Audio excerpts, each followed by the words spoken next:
शिल्पी घर के काम से फ्री होती तो बोर होती, जिसके बाद उसने घर में ही दुकान खोलने की सोची। अरे ये इतने सारे कपड़े, अरे बहू क्या करेगी इनका? माँ जी, मैं घर में बोर होती हूँ तो सोचा सामने के कमरे में कपड़ों की दुकान खोल लूं। घर का काम भी हो जाएगा और 4 पैसों की कमाई भी। अरे वाह वाह, ये तो बहुत ही अच्छी बात है। मैं भी तेरी मदद कर दिया करूंगी। वाह माँ जी, तब तो मजा आ जाएगा। अब हम दोनों मिलकर खूब पैसे कमाया करेंगे। अब क्या था, सास बहू का काम चल पड़ा। एक दिन, अरे राकेश की माँ, सुनती हो? कहाँ चली गई? भूख के मारे पेट में चूहे कूद रहे हैं। अरे नंदिनी, कहाँ हो? भूख लग रही है। पापा कहाँ है माँ? पता नहीं बेटा, भूख लग रही है। आज तो किसी ने चाय भी नहीं पूछी। तभी सास बहू घर के अंदर ढेर सारे सामान के साथ आती हैं और वो भी हंसती हुई। अरे वाह बहू, ये तो बड़ी अच्छी मार्केट दिखाई तूने। बड़ा ही सस्ता सामान था। हाँ माँ जी, और ये सामान हम डबल पैसों में बेचेंगे, मजा आ जाएगा। अरे बहू, भूख लग रही है, कुछ खाने को दे दे। माँ क्या बात है, आज किसी ने पापा को चाय भी नहीं दी? अरे बेटा, अब 40 साल में तेरे पापा ने क्या चाय बनाना भी नहीं सीखा? अरे बेटा रहने दे अब इस बहस को। तुम लोगों ने वैसे बनाया क्या है? बहू परेशान हो जाती है और सास को अकेले में लेकर जाती है। माँ जी, आज तो हम लोगों ने खाना ही नहीं बनाया। अरे बेटा, बाहर के छोले भटूरों से पेट इतना भर गया कि याद ही नहीं रहा कि घर में ये लोग भी हैं खाना खाने के लिए। अब क्या किया जाए? तभी घर में एक महिला आती है।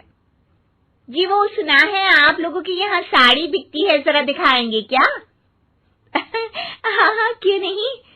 माँ जी, आप इन्हें साड़ी दिखाइए, मैं तब तक पिताजी और इनके लिए खाने का इंतजाम करती हूँ। सास उस औरत को लेकर सामने वाले कमरे में चली जाती है, जहाँ उन लोगों ने दुकान खोली थी। वहीं बहू भी किचन में चली जाती है। अब इतनी जल्दी क्या बनाऊं?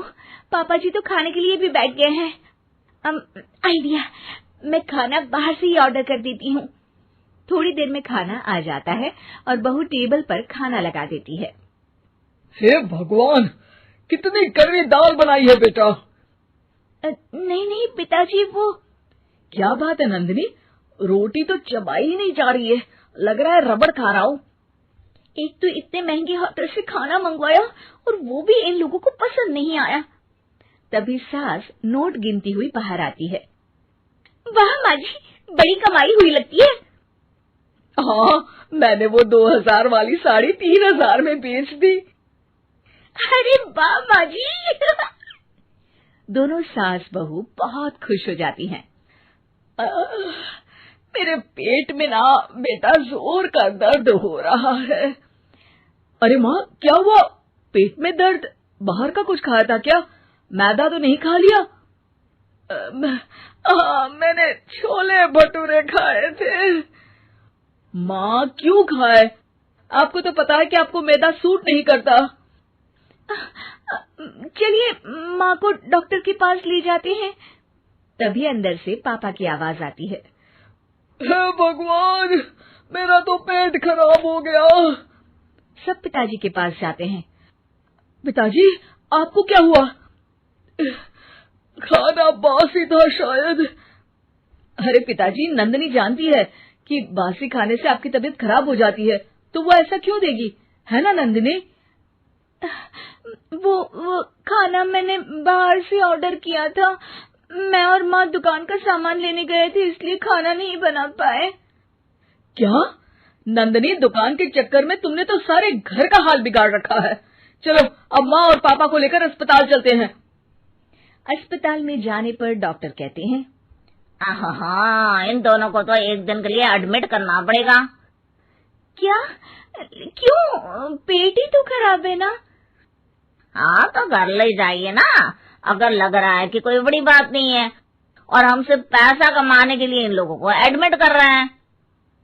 नर्स, जरा इन लोगों को बिल तो दे देना।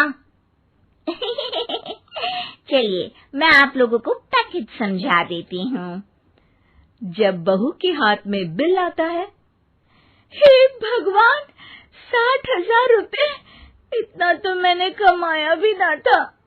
अब समझ गई कि कमाई के चक्कर में घर के लोगों की सेहत के साथ मैं खिलवाड़ कर रही थी।